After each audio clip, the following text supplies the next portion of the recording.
Welcome back to our channel. In today's video, we'll guide you through the process of setting the priority of Telegram Stories notifications to low. Do you want to receive less prominent notifications for stories in Telegram?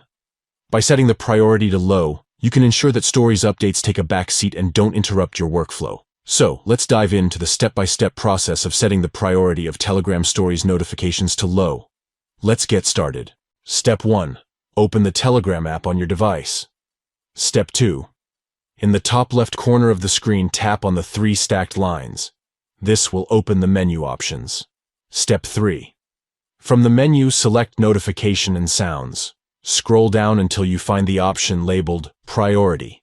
Step 4. Tap on the Priority option. You'll see a list of priority settings. Tap on Low to set the priority of Telegram Stories notifications to low.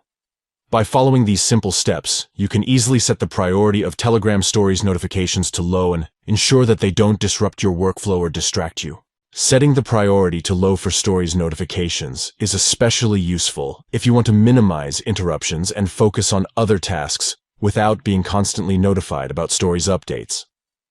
Thank you for watching, and enjoy a more streamlined Telegram experience.